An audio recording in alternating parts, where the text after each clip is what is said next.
Hello, beautiful people. It's Kate, and you are tuning in to another episode of Becoming Flame podcast. All right, so today, what I want to talk about is why you do not need another perfume, why you do not need another bottle to make you smell expensive, whatever that means. You just don't need another fragrance to make you feel desirable, because actually feeling desirable is not a byproduct of a beauty product. That teaches you to think about how you are being received by other people before it ever asks you how you are receiving yourself. So I think what we all need is a way back into our bodies. What we all need is a way to feel softer, safer, more open, more turned on, more alive, more present in our own skin. We do not need more performance, more pretending, more masks, more of that.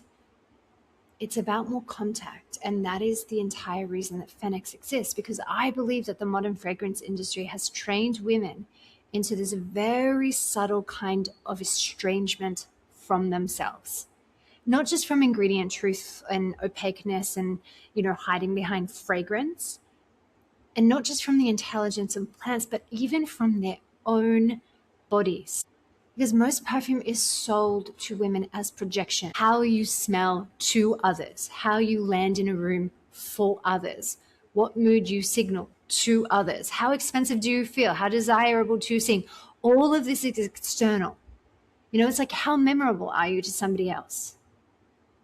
But what I really want you to hear is what is underneath that. It means that fragrance has been built around other people's receivership of you, not your own receivership of yourself. That is enormous. That is enormous, because once you start to see it, once you start to feel that, you cannot unsee it. You cannot unfeel it. Women are taught to dress for reception, speak for reception, behave for reception, and scent themselves for reception. But where in that whole system, in that whole ideology, is she? Where is the woman's own experience of herself? Where is the return to her? How does she see her body as home if it's designed to be on display in receivership for everybody else? Where is the use of beauty? Where is the use of scent, touch, plant, ritual, sensuality, if all it is about her becoming whatever somebody else needs of her? And everybody's needs are going to be different. So where is the single line? Where is the thread of her?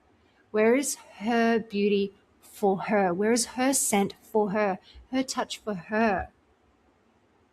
And I don't see this pathway into deeper self-intimacy. I see a pathway into greater performance for the outside world. And that is what I care about. That is what PhenXX is built on. Not the hypothesis that fragrance should make you more impressive, should make you seem expensive, should outlast every other fragrance. The hypothesis that fragrance, when created and used differently, can help you come back into your full relationship with yourself, so that it can help your body soften, that it can help your nervous system open, calm, relax, and it can then help you build intimacy with your own skin, your own breath, your own sensuality, your own pace, your own life force, that it can become finally something beyond decoration. It can be the threshold technology it used to be. And that is what Evoke is. It's not perfume in that ordinary sense of adornment. It's not just here to make you smell beautiful.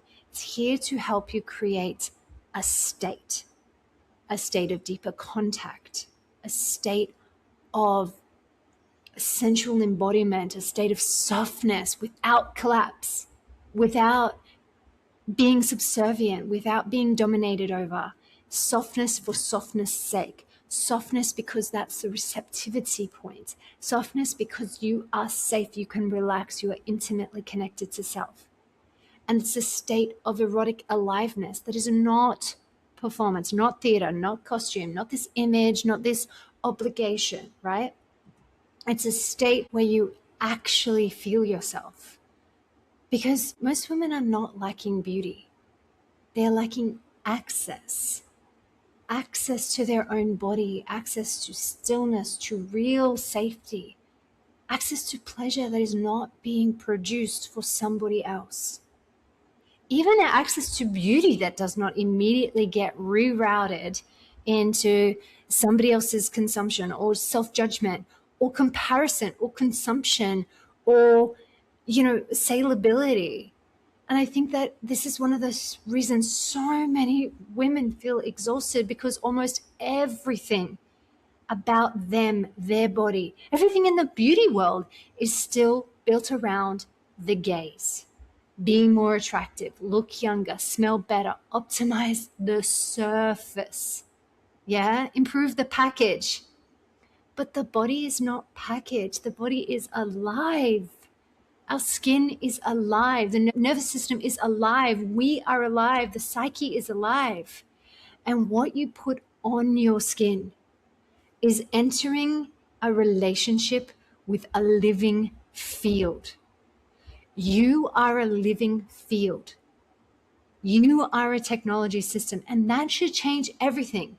Because if the body is alive, then fragrance just cannot be neutral. It is either deepening relationship or it is deepening disconnection. It's either drawing a woman inward or pushing her further out into performance. And most conventional perfume has been built around the second category. It is about performance. It is about adornment. It is about surface. It is about scent, and that is it. And it has been designed to project, to impress, to diffuse, to perform, to announce. And so what we're doing is we're asking a completely different question. Not how do you want to smell to others? How do you want to feel inside of yourself? And that is not technically a question that perfumers have ever really been asked. They concern themselves with base, heart, and top. We concern ourselves with how do you want to feel when you wake up and meet yourself? How do you want to feel before intimacy, in intimacy? How does intimacy feel in your body? How do you want to feel when you've been cut off from your body for days, weeks, months, years, decades? How do you want to feel when you need to remember your softness, your sensuality, your magnetism, your truth, your coherence, your signature, your field? Because once you ask that question or these questions, everything must change. The formula changes, the medium changes, the purpose of this product changes. And that's why the oil itself matters so much, because the spray fragrance enters the room first. An oil enters the body first. A spray disperses, but an oil gathers. It goes internal. The spray, it's creating atmosphere around you, but the oil requires contact.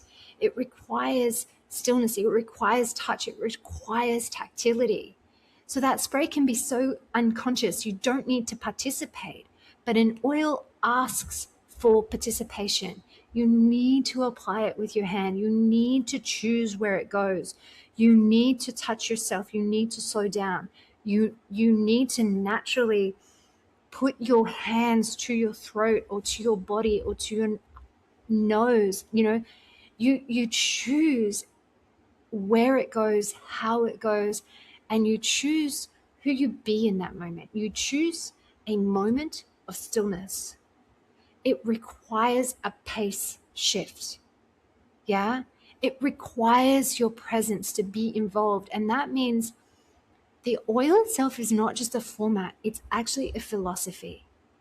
Because that moment, you need to stop, to put it on, to warm it up, The moment that fragrance moves through touch, it stops being an aesthetic effect and it starts becoming self-contact. And self-contact is where intimacy with yourself begins. It's got nothing to do with another person. It's all about self. And that is one of the deepest things I wanted women to experience, to have as part of their daily practice. Intimacy is not firstly romantic. It's not firstly sexual. It's not firstly relational, in the way that we've been taught or made to believe. Intimacy begins as your ability to stay with yourself, to stay with your own sensation, to soften without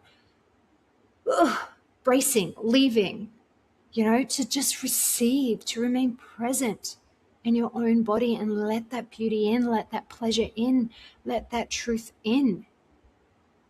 Because if a woman does not feel safe in her own body, then what she so often calls intimacy is actually performance, or it's tension, or it's compliance, or it's self-monitoring, or it's something that she's doing, not being.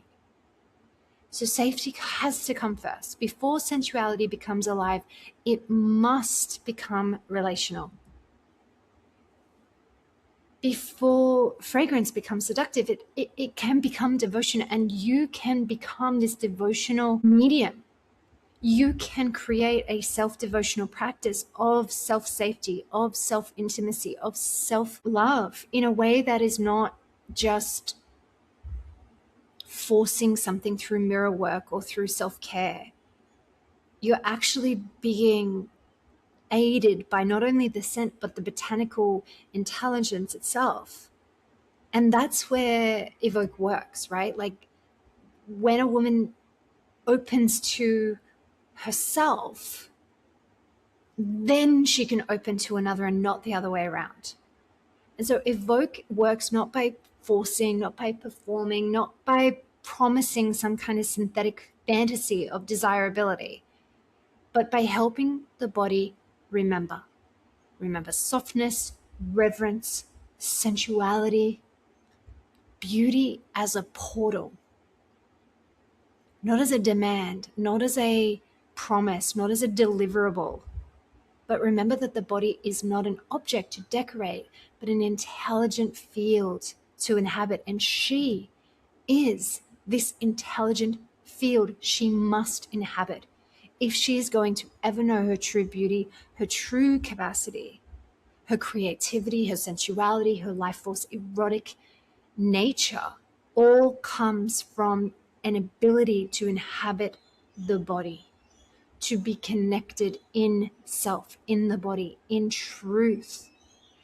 And beauty matters here more than most people know how to talk about, because beauty is, it's not superficial, right? It's not about what you put on your face. It's not about how you do your hair, your makeup, whatever.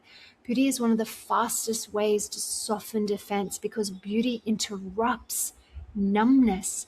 It reorganizes your attention and it makes more truth. It makes truth receivable, because beauty opens the senses and it gives the body a reason to stay with it. The problem was never beauty. The problem was the beauty industry that hijacked beauty. It got hijacked by spreadsheets, by optimization, by comparison, by very, very bad marketing about telling you that you need to be something else than you're not, that you are inherently wrong, and that this goop that you put on your face can change that for you. So we're starting in a lack, we're starting in a wrongness, we're starting in a problem, and that this company now solves it for you. What we're trying to do is restore beauty as the portal it actually is. Beauty as reverence, beauty as contact, beauty as self-return. I'm going to say it again. It's beauty as self-return, as remembrance. That is why this is not just fragrance. This is not even just natural perfume. It's not even just clean beauty. It is alchemical, coherent beauty. meaning it is designed not only to smell beautiful, which it does, but to organize a deeper state in the woman wearing it, to help her soften, to help her feel, to help her drop in and to re-enter herself. And yes, I can go into the history of this because women have been using aromatic oils in temple, in ritual, in healing, in threshold work, in temple work, in priestess work for thousands of years. This is not random what I'm talking about. This is not branding. This is not theater. This is a real lineage here. But I wanted to first start, with the understanding that if you took nothing else from this episode, understand this. You do not need anything to be the version of yourself that you feel is true. However, when we are so combated by so many forces all the time, EMFs are interrupting our field, work gets busy, life gets stressful, traffic, war, all of the things that we have in our lives every single day, it can be really hard to by ourselves hold a coherent field. And more importantly than anything else, we as modern women haven't grown up in temples. We haven't grown up in sister circles. We haven't grown up. Most of the women who are doing temple priestess work today are remembering it. They have never been initiated in their physical bodies in their physical lifetime. And that's not a bad thing, because in many ways, the scent can take us to the times where we were initiated and we were available for this. And that is why we've created scent as a limbic system gateway portal access into this memory, into these roles. And we have done the research about what are the scents that open us. What are the botanical spagyrics that open us into these memories, into this restoration of truth, into this restoration of memory? And putting that to one side and now coming back into, you can do this by yourself. However, how much more can you hold by yourself every day? And at what point can you actually finally collapse into a structure, collapse into a container, collapse into a teacher, a guide, and a companion that has the technological activations, the codes, the opportunities to actually hold you in that and activate further, where there's no further contamination? Because the problem with human guides to doing this is they are contaminated. The value of botanical guides is that they are not, and that they have the highest frequency available on this earth right now. And they have the technology of time travel, of time collapse, of shifting, of moving your field and your consciousness up and down, over and over, or wherever it needs to go. And plants know this. They have this capacity to thin the veil, to move beyond, to move in between, and to activate within the body things that we don't necessarily know how to activate ourselves. And so their role is very different to human technology, which is why you see the resurgence of plant medicine in such a huge way, and people can collapse years and years and years of therapy, years of trauma through the medicine journeys. And while it is very effective to sometimes do some extreme work with certain plants, other times it's a more appropriate form to do gentle, daily opening, softening into a resonant field of safety that your body can open, bit by bit, every single day. And when it comes to the feminine embodiment work, I've personally found that consistent, subtle opening allows the body to go at a level it is available and ready for, that it is actually able to hold. And so your capacity is increasing bit by bit, day by day. The scent is allowing you to reinforce those neural pathways being formed as the codes get activated. And so basically, we will start to come to understand that, okay, yeah, I don't need another perfume to perform this better version of myself. What I need is this self ritual, these materials, these technologies that actually help me become more fully inhabited in my real self, in my truth, in my coherence. And as I get to know that, and as I take time, 5 minutes is all it needs every morning. Taking this vajuric, applying the oil, taking your meditation, taking your ritual, whatever it may be that's right for you. And you're opening bit by bit, day by day. Now, you're doing this not for the purpose to make you smell good in the room, which you will do. Don't worry about that. But it's to help your body remember how to open. And that's the fundamental shift that we need to get into right now.